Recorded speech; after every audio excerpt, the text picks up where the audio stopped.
FASTag వినియోగదారులకి కేంద్రం shock ఇచ్చింది. మీరు కారు వాడుతున్నారా? అది తప్పనిసరిగా ఈ గైడ్ లైన్స్ తెలుసుకోవాల్సిందే. మీరు 4లలో ట్రావెల్ చేసేవారైతే నిత్యం మీరు ప్రయాణాలు చేసేవారైతే తప్పకుండా మీ యొక్క జేబుకు చిల్లు పడకూడదంటే ఇకపైన ఈ కండిషన్స్ ని పాటించాల్సిందే. బ్యాలెన్స్ విషయంలో NPCI national payments corporation of India కొన్ని స్ట్రిక్ట్ గైడ్ లైన్స్ విడుదల చేసింది. టోల్ ఛార్జ్కి తగిన బ్యాలెన్స్ మీ యొక్క ఫాస్టాగ్కి లేకపోయినా లేదంటే బ్లాక్ లిస్ట్లో ఉన్న కార్డుని వినియోగించినా మీకు ఫైన్ విధించడం గ్యారంటీ. నిన్నటి నుంచే ఈ యొక్క కొత్త నిబంధనలు అమల్లోకి వచ్చాయి. నిన్నటి నుంచే ఈ యొక్క నిబంధనల్ని అమల్లోకి తీసుకొచ్చినటువంటి కేంద్రం ఇప్పుడు తాజాగా మార్గదర్శకాలకు సంబంధించి మీకు చెప్తున్నాం. నేను టోల్ బూత్ల వద్ద వాహనాల రద్దీకి బ్లాక్ లిస్ట్లో ఫాస్టాగ్లు లో బ్యాలెన్స్ వంటి కారణాలతో ఎన్పిసిఐ కొత్త నిబంధనలు జారీ చేసినట్టు తెలుస్తోంది.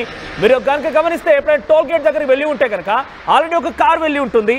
ఆ కార్లో సరైన రీఛార్జ్ లేకపోయినా ఆ కార్డు ఆల్రెడీ ఆ ఫాస్టాగ్ ఏదైతే కారు వాడుతుందో ఆ ఫాస్టాగ్ కార్డు కనుక ఎక్స్పైరీ అయిపోయినా లేదంటే కారు ఉపయోగంలోకి లేకపోయినా ఆ కార్డు ఉపయోగించకపోయినా కూడా చాలాసేపు గంటల తరబడి కొన్ని కిలోమీటర్ల మేర ట్రాఫిక్ నిలిచిపోవాల్సి వస్తుంది. ఈ నేపథ్యంలో కారు వెనక్కి రాదు, ముందుకు వెళ్ళి అలాగే ఆగిపోవాల్సి వస్తుంది. చాలా ట్రాఫిక్ సమస్యలు కూడా ఎదురవుతున్న సిచ్యువేషన్ కనబడుతోంది. ఈ నేపథ్యంలోనే ఎన్పిసిఐ కఠినమైన నిబంధనలు జారీ చేసింది.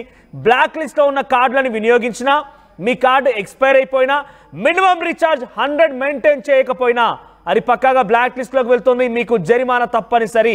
అయితే మినిమం బ్యాలెన్స్ 100 లోపు కనుక ఉంటే వెంటనే మీకు ఫాస్టాగ్ సంబంధించి మీరు టోల్ గేట్ దగ్గరికి వెళ్ళగానే మీకు ఎర్రర్ కోడ్ వస్తుంది 176గా దాన్ని పరిగణిస్తారు.